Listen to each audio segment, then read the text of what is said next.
Hola, bienvenidos otra vez a Dharmatic. Mi nombre es Juan y el día de hoy traigo un análisis sobre este video que subió en el día de hoy por el canal El Grimorio, conducido por Laura Quijano. La verdad no tenía el gusto de conocer el proyecto, pero muchos de ustedes dharmáticos me mandaron este video y me dijeron que podría hacer un análisis de lo que se está expresando en este video, porque justamente se habla de la figura del Buda Gautama, o bueno, Siddhartha Gautama el Buda, con respecto a lo que se menciona aquí, ¿no?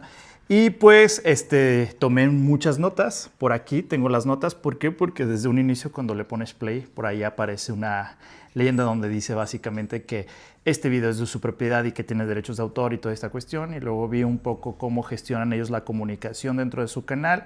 Y pues sí, a lo mejor es un poco como una especie de cuarto de eco, la verdad, del canal, como que no se invita mucho al debate, ni mucho menos este tipo de cosas. Y también ella misma hace una advertencia en un inicio como de: yo nada más te pongo lo que pienso aquí y tú haces tus conclusiones, ¿no? Y como que no está abierta como al diálogo. Entonces pues nosotros vamos a tomar los puntos que se mencionan en este video para hacer un pequeño análisis de lo que se menciona aquí, porque creo que cuando nosotros estamos frente a una cámara pues tenemos que tener la responsabilidad de lo que estamos diciendo, ¿no? De cierta manera, no solamente es como voy a venir a exponer y cierro la cortina, ¿no? Entonces pues sí me percaté que como que tiende un poquito el proyecto a hacer una cámara de eco. Entonces pues para evitar estas cuestiones de copyright o de derechos de autor, y nosotros somos muy respetuosos del derecho de autor, decidí mejor hacer un poco de las anotaciones de lo que ella menciona en el video para poder analizar un poco y ver de cierta manera qué es cierto, que de cierta manera tiene cierto sentido y que de plano solamente es una cuestión falsa y un juicio personal infundado. Bueno, un juicio personal que pues realmente no representa a la tradición budista o al Buda o el tema que ella está mencionando. Entonces vamos a comenzar un poquito a este análisis del video. Lo tengo por algunas frases que ella menciona y el tiempo en donde las menciona. Y vamos a comenzar por el inicio. En la introducción, ella menciona: Siddhartha Gautama, el Buda, es sin duda una de las figuras espirituales, religiosas, filosóficas e históricas más influyentes del mundo. Sin embargo, ¿es su propuesta un buen camino a seguir? ¿Fue Gautama verdaderamente un iluminado, un Buda? ¿Cuál es la verdad del budismo? Entonces, pues de ella, de cierta manera, va a contestar estas preguntas a través de este video, ¿no? Desde la forma en como el tono que lo dice, pareciera que ella está entendiendo como que el budismo impone de cierta manera creencias absolutas, ¿no? Y me da la percepción a lo largo del video que sostiene como este matiz un poco con respecto al budismo. Entonces vamos a ver un poco cuáles son las ideas que ella lanza y vamos a contrastarlas un poco con información y vamos a ver qué es lo que resulta de esto. La segunda parte, ella habla del simbolismo y la falta de la certeza histórica. Ella menciona: es importante tener en cuenta que las historias sobre Siddhartha Gautama, el Buda, están cargadas de simbolismos, de escenas con significados espirituales y hasta de la presencia de elementos mitológicos. No hay seguridad en cuanto a que podría ser realmente histórico. De hecho, pues sí, la realidad de las cosas es que todas las figuras religiosas tienen en esta parte este aspecto que se le conoce como hagiografía, ¿no? Que es una combinación de elementos históricos y una combinación de elementos mitológicos, heroicos, poéticos, espirituales alrededor de las historias. Generalmente, cuando nos topamos en una figura religiosa o cuando se habla con una figura religiosa, va a estar mezclado todo este tipo de matices en sus historias, ¿no? Aquí, pues, vamos a decirlo, viene ella con una carga muy obviamente fuerte hacia la occidentalización, ¿no? La visión occidentalista con respecto a una tradición religiosa oriental, ¿no? Entonces de aquí pues obviamente va a haber algunas discrepancias, porque La realidad de las cosas es que dentro de la postura occidental, o como más o menos yo lo entiendo, se tiene una obsesión por los aspectos históricos de las personas, ¿no? Y tratan como de, digámoslo, que todo lo demás no le ven valor y le ven como una especie de adorno o de exageración o algo que puede ser separado de la historia, del hecho histórico. Sin embargo, en Oriente esto no pasa como tal, y sobre todo cuando es en un contexto de tradición religiosa. Parte es que es bueno tener esta parte histórica tangible, ¿no? De cierta manera de los personajes, pero también la otra parte del simbolismo es bastante importante y de hecho te habla también de aspectos que te cuentan de las historias que pues no los podemos divorciar tan fácilmente, ¿no? Esto es bastante interesante. Porque de certezas históricas, pues sí, evidentemente entre más antiguo sea el personaje y más aspecto mitológico tenga su figura, más difícil va a ser el rastrear el hecho histórico. Hay cosas o fuentes que pues están cercanas a estas figuras, ¿no? Por ejemplo, en el caso del budismo podemos decir, 2 o 3 fuentes, podríamos llamarlo, que nos ayudan a rastrear históricamente un poco al Buda, ¿no? No con esto con una certeza del 100%, cabe mencionarlo. Por ejemplo, ahí tenemos la búsqueda que hizo el rey Asoka supuestamente 100 años después de la muerte del Buda, aunque se conoce que obviamente tenía más de 100 años de haber muerto el Buda cuando él empezó en esta búsqueda, cuando él se convierte al budismo, ¿no? Y pone estos pilares contando la historia del Buda en los lugares principales donde el Buda donde estuvo en su vida.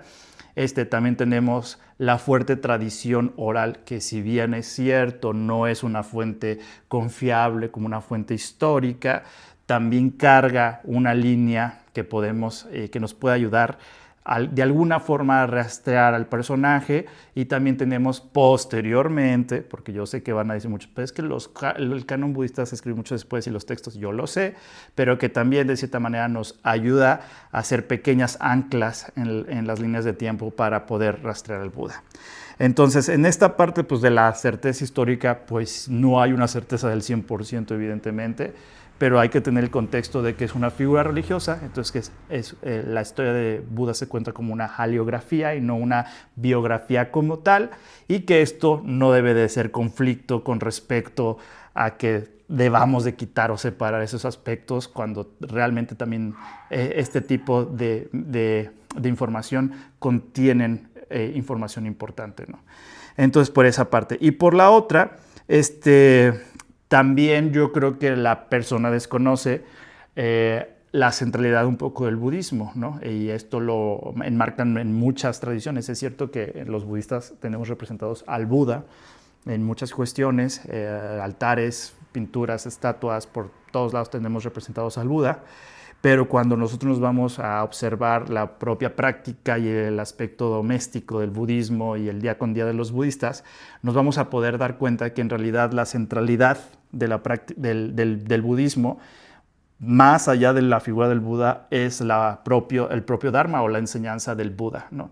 Entonces, de cierta manera, esta importancia histórica de certeza, pues no es que no sea importante, pero pasa a términos posteriores con respecto o en referencia a su enseñanza, ¿no? Y esto es algo que es bien difícil de entender porque, por ejemplo, nosotros sabemos que a los cristianos para ellos es muy importante, o a los católicos es muy importante la relevancia histórica de Jesús, pero a los budistas, para nosotros, más allá de eso, pues realmente no es lo importante, sino la propia enseñanza, ¿no? En alguna ocasión, entrevistando al Dalai Lama, le dijeron, ¿qué tal que si yo le compruebo? Creo que fue un científico, no me acuerdo quién fue, le dijo, ¿qué tal que si yo le compruebo que no existió el Buda históricamente? El Dalai Lama dijo, pues no hay problema, alguien tuvo que haber enseñado, o un grupo de personas, o un movimiento, o durante cierto tiempo se tuvo que haber enseñado esto que practicamos y que nosotros estamos comprobando que nos funciona de cierta manera. Entonces realmente no hay esta obsesión un poco por los aspectos de la comprobación histórica. Sin embargo, no digo que no sea importante, ¿no? Pero sí hay que tener el aspecto de las haliografías. En el caso de esto, seríamos un poquito tramposos decir que solamente los aspectos biográficos importan en este tipo de personajes. La realidad de las cosas es que no. Esto es una obsesión un poco intelectualoide de los occidentales. Entonces, eso tengo que decir en ese punto. Nos vamos al siguiente punto, en donde se habla acerca del origen aristocrático y de la crisis existencial que tuvo el Buda. Ella menciona... se cuenta que hace unos 2500 años, en medio del lujo y las comodidades de una familia aristocrática, nació Siddhartha Gautama. Habiendo vivido en tal burbuja, el enterarse de la ancianidad, la enfermedad, la muerte y otros aspectos no placenteros de la vida fue un gran golpe para él, el ya no tan joven Gautama, porque tenía unos 29 años aproximadamente. Ahora, hay que entender esta parte porque la forma en como ella lo pone como una especie de crisis existencial caprichosa, ¿no?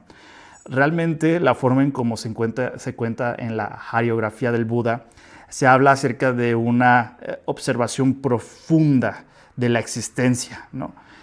Más allá de algo que sea como algo caprichoso o algo como un berrinche que haya hecho Siddhartha, es más un aspecto de que hay esta ruptura, por llamarlo de alguna forma, con lo que él concebía como la existencia después de esos 4 golpes o esos darse cuentas tan fuertes, ¿no? Y la otra parte es con respecto a la... de que la enseñanza del Buda Gautama realmente no se basa de un momento de shock, sino de realmente una investigación sistemática del aspecto del humano en cuanto a la frustración o la insatisfacción, ¿no? Y justamente hay una segunda fase de la enseñanza del Buda, que es justamente la cesación misma o la propuesta que él tiene para la superación misma de la insatisfacción humana. Entonces no es tan burdo como lo están queriendo hacer ver en este video. Realmente nos juega mucho el aspecto del idioma. Yo sospecho que ella, las fuentes que tiene, seguramente son textos desconceptualizados, textos no académicos, textos que vengan de los primeros textos que se tradujeron del budismo, que fueron que no tenían podemos decirlo, esta línea o este cuidado analítico que ya se tiene actualmente y que podemos conocer más a profundidad los términos con más asertividad y con más claridad, ¿no?, de los términos. Entonces sospecho que ya tiene basado, o de plano también a veces en broma diría que se basó en un panfleto de alguna secta cristiana. Esto es una broma, no se lo tomen a mal. Pero sí me suena de repente a veces como lo que dice, pero bueno. Entonces vamos al siguiente punto, en donde habla del abandono de su familia. Dice, decidió abandonar a su esposa y a su pequeño hijo y las comodidades de su hogar para emprender un camino que lo llevará a encontrar una respuesta al porqué del sufrimiento. Y aquí ella hace mucho este aspecto o este énfasis con respecto al abandono, ¿no? Volvemos a lo mismo, es algo tramposo porque es un juicio anacrónico completamente. En esa época, el hecho de la renuncia que se le conoce a las comodidades, ese tipo de cosas, no fue exclusiva de Gautama, también fue de muchos maestros y de hecho podemos ver algunos paralelismos con otros maestros que tienen esta especie de renuncia con respecto a la, digamos, a la vida secular, ¿no?, para la búsqueda de situaciones más profundas y espirituales. Y es un juicio anacrónico porque evidentemente si el día de hoy alguien hiciera eso, pues evidentemente tendría problemas con la ley. Eso me queda claro, ¿no? Tendría problemas con la ley. Y pues nuestra sociedad en la actualidad, si lo traemos, pues si Siddhartha hubiera tenido una demanda en alguna delegación familiar con respecto del abandono, eso me queda claro. Pero es un juicio anacrónico, vuelvo a lo mismo. En esa época, en esa sociedad, era bien visto, más allá de bien visto, era noble hacer ese tipo de renuncias, ¿no? Entonces el sentido de lo que tenemos aquí es investigar en el contexto en el que se está dando la historia y de cierta manera cómo lo podemos traducir para la práctica actual. Eso es el trabajo que tenemos los practicantes actuales budistas de traducir de manera cuál es la renuncia, cómo representa la renuncia. Ese es lo fuerte del budismo, ¿no? Esta posibilidad que tiene el practicante de comprobar las enseñanzas del Buda, cosa que misteriosamente la persona aquí no lo menciona, solo menciona de una manera bastante morbosa la vida del Buda, ¿no? Pero bueno, entonces es una parte, una parte lo dice, y otra parte también que tampoco menciona es que Yasodhara, su esposa, y Rájula, su hijo, después de que el Buda regresara al palacio, porque regresa al palacio, lo que hacen es se integran a la sangha del Buda, se hacen monjes, la esposa se hace monja y el hijo se hace monje. Entonces tampoco se menciona ese tipo de cosas. Entonces bastante, hay como truco, ¿no?, en lo que ella quiere generar en el video. Y luego está también en el contexto de la transformación religiosa en esa época en el Valle del Indo, ¿no? Dice, en muchas partes del mundo, en esa misma época, se estaban produciendo una serie de cambios religiosos, espirituales, políticos, económicos y sociales que habían traído una enorme incertidumbre, ansiedad y confusión. Pues estos aspectos siempre han existido, en realidad. Ahorita ese mismo párrafo lo podemos traer a la actualidad, entonces es bastante vago también en ese mismo. Y además, el hecho que haya habido un cambio social y espiritual, eso pues no descalificaría la originalidad de las enseñanzas del Buda, para empezar, ¿no? Y, insisto, por eso no es como tan, o sea, leer 2 párrafos en internet y hacer un video con respecto del tema, porque, por ejemplo, sabemos la carga filosófica importante que tiene el Buda con respecto al camino medio, ¿no? Justamente en mi video pasado hablo de eso, donde evitar los 2 extremos, tanto del ascetismo severo y del hedonismo, ¿no? Esa es la ruptura que tiene el Buda con respecto, y esa es la parte original de la enseñanza del Buda en comparación a los pensadores de su época. Entonces, tampoco se menciona eso. Entonces, les digo que tiene cierto truco el video. Ahora nos vamos a la siguiente parte, donde habla del desapego radical y los simbolismos en su hijo. Dice, el hijo al que Gautama abandonó se llamaba Rájula, que significa cadena. En realidad es el grillete, pero bueno. Permite comprender un poco más la mentalidad de Gautama y aquellos buscadores de la espiritualidad, del cual era su visión sobre la familia y sobre la vida. Insisto, nuevamente, este es un juicio anacrónico completamente. La forma en cómo la tradición traduce esta parte del nombre de Rájula es con respecto al lazo al mundo material. ¿Por qué? Porque la cotidianidad del palacio, porque hay que recordar que el contexto del Buda era de cierta manera hedonista en el palacio, ¿no? Ese grillete que lo sostenía en ese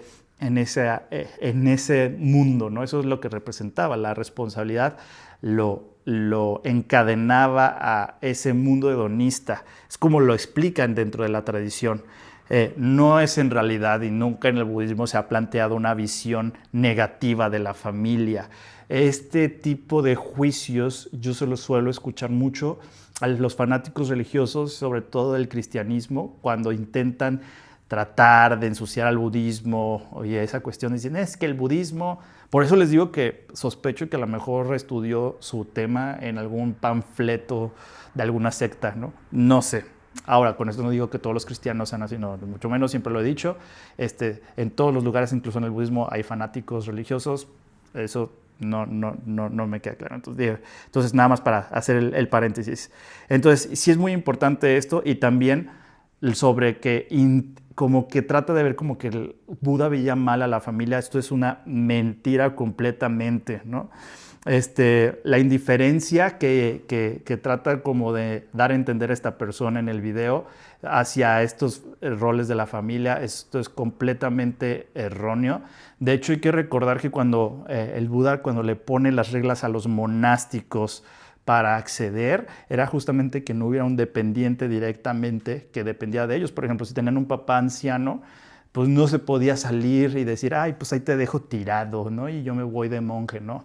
Y de hecho, la forma de las reglas que les permitían salir de la comunidad monástica era cuando, por ejemplo, tu papá o tu mamá enfermaban. Tú como monje tenías el deber y podías ir a cuidarlos. No es que, no, yo ya me despegué del mundo. Entonces esta idea de indiferencia, eso es completamente erróneo en el budismo. Eso es una completa mentira, una mala interpretación.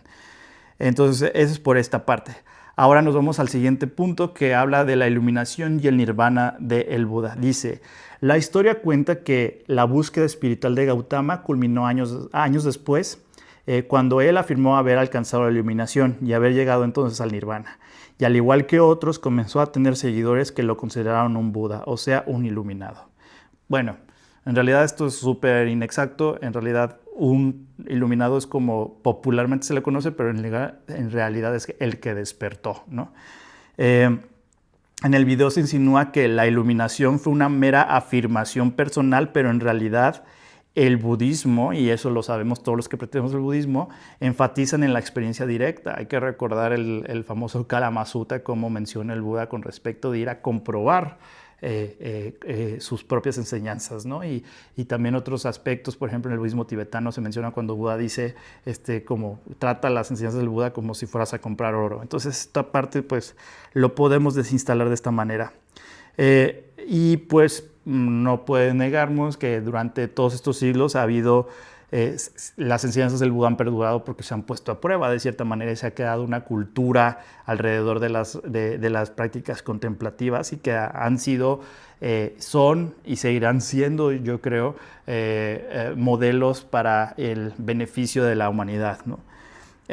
Luego viene sobre la crítica de la desconexión con el mundo. En el video dice esta persona: el objetivo de Gautama de acabar con el sufrimiento y de alcanzar la serenidad perfecta de la iluminación se basa en un rechazo profundo hacia este mundo. Según él, solo eres feliz si te desconectas del mundo. Esto es lo más mentiroso del video. O sea, completamente truqueado, ¿no? Esto es a todas luces una transgiversación de la enseñanza del Buda. El Buda nunca enseñó a desconectarse del mundo, sino a comprender, y esto es muy distinto, sin apego ni aversión. Y aquí es cuando te das cuenta que hay personas que no les interesa profundizar y nada más quieren hacer un video para clickbait, ¿no? El desapego, como se entiende en el budismo, no es un desinterés, ojo, no es un desinterés. El desapego es no ser reactivo, no engancharte, o sea, como si tuvieras a algo y te encajaras para estar enganchado. Pero eso no significa que no te importe. Eso es total y diametralmente una mentira lo que se está mencionando con respecto al desconectarse. Y hay que recordar que, por ejemplo, en el budismo tenemos a Karuna, que es la compasión, y Prajna, que es la sabiduría, que son pilares fundamentales que refutan la idea del rechazo del mundo completamente. Imagínense, parte de la interpretación de la sabiduría en el budismo es acercarse a la realidad tal y como es. Y Karuna es estar en acción con este amor bondadoso. Entonces, esto es completo. Por eso, cuando yo lo estaba viendo, dije, siento que estoy viendo de esos videos que fanáticos religiosos intentan criticar al budismo, ¿no? No hay como un fundamento.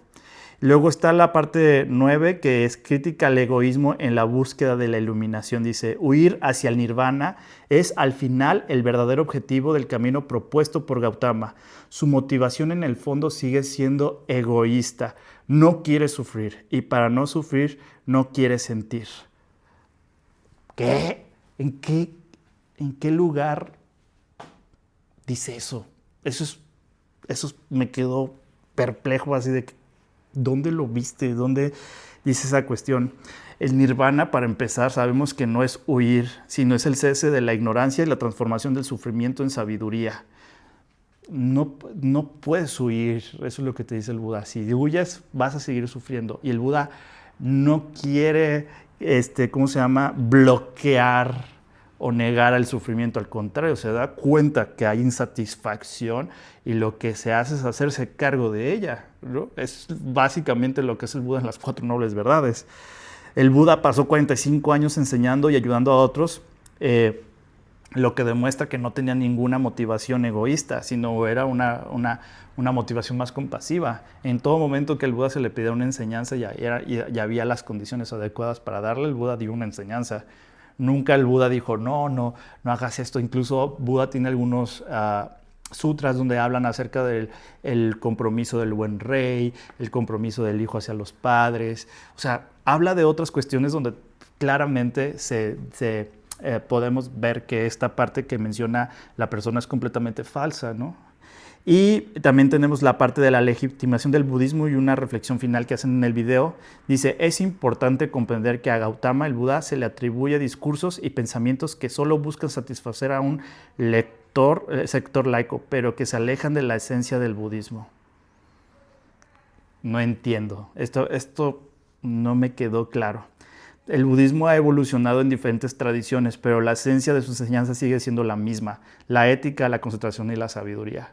Satisfacer al laico. De hecho, una de las quejas que normalmente se hace los budistas laicos es que muchas veces los monásticos, o en la historia del propio budismo, cuando lo conoces, los monásticos han entendido que de repente se cierran hacia ellos y el budismo se queda con ellos, y luego vienen los laicos y tratan de abrirlo, y así ha sido esas transformaciones. De hecho, por eso ahí se da la diversidad. Esta persona primero ignora la diversidad que existe en el budismo. Segundo, los roles que hay en el budismo, por ejemplo, el upasaka, que son los laicos, y los bhikkhus o bhikkhunis, que son los monjes o las monjas. Ignora completamente esto y la interdependencia que existe entre estos dos roles, ¿no? No busca satisfacer. De hecho, muchos de los discursos del Buda están dirigidos, por ejemplo, a monjes, y los monjes de cierta manera traducen cosas a los laicos. Los laicos, les digo, hay a veces que dicen, bueno, esta forma en cómo se traduce para la vida secular, ¿no? En esa parte, pero no es que busque satisfacer algo. O sea, eso yo no me quedó muy claro lo que intenta decir esta persona. Y la idea de que el Buda simplemente busca seguidores ignora la profundidad de la filosofía y la psicología de sus enseñanzas. Buda nunca estuvo interesado en tener demasiados seguidores. Cuando él iba avanzando, iba creciendo en seguidores, y de hecho, hace poco estaba leyendo un artículo de un historiador donde decía que también es cierto que en cuanto él iba envejeciendo y menos se desplazaba, porque él estuvo en la zona del valle, en el Valle del Indo, porque no existía India en esa época, moviéndose, entre más viejito, pues ya menos se movía, menos laicos tenía, y había otras sectas que empezaban a ganar lugar en ese momento en el tablero de las tradiciones religiosas, y dicen que incluso a final de la vida del Buda, los monjes, la comunidad que él tenía de seguidores ya era más reducida que lo que comenzó o que estuvo en su mero apogeo. Y se menciona, por ejemplo, de algunos textos budistas que cuando era más joven y cuando se movía más y toda esa cuestión, cuando él llegaba a un pueblo lo recibía un rey, ¿no? Y los más importantes ministros, y cuando ya estaba más viejo y como que empezaba a perder popularidad, ya no lo recibía el rey, sino mandaba a un ministro o a un secretario o algo así a recibirlo. Entonces también eso se habla, insisto, lo que me quedó un poco de lección del video es que es muy fácil decir este tema, prender la cámara y decirlo, y sobre todo también como las reglas que ponen no, pero esto es algo que tú te quedas personalmente. Eso se me hace como cuestionable, la verdad, pero bueno, pues se habló del Buda, nosotros hablamos en el canal del Buda, tenemos que hablar acerca de estos aspectos en el canal. No hay hate, no vayan allá a decirles cosas, no se trata de esto el video. Lo que queremos es hacer un análisis de lo que realmente es en este tipo de figuras. Ahora, con esto no los aliento que no consuman críticas al budismo. Creo que es bastante sano consumir críticas al budismo, pero también hay que buscar críticas con buena calidad. La verdad es que considero que este video no tiene una buena calidad de crítica, ¿no? O sea, o alguna idea que pueda rescatar el video. Realmente no. Hace poco estoy leyendo unos textos donde me gusta constantemente buscar críticos hacia la enseñanza budista o aspectos del budismo, y había uno muy interesante que hablaba con respecto de, él sentía que la figura del monje budista era anacrónica y esto cómo estaba afectando al budismo. Y estaba bastante interesante ese aspecto. Luego se los platicaré en un video. Pero ese tipo de discusiones son buenas, o sea, eso está padre. No reflexiones que son bastante vagas, ¿no? Y de juicio propio y sin fundamento. Pero bueno, se los dejo aquí, dramáticos. Esto fue porque muchos dramáticos me lo pusieron. Y pues les digo, no generen hate, no vayan y le digan cosas al otro canal, no se trata de eso. Y pues muchas gracias, dramático, por estar aquí. Yo me voy, quedó bien largo el video, pero no me voy sin antes decirles que Buddha bless you. Nos vemos a la próxima. Bye.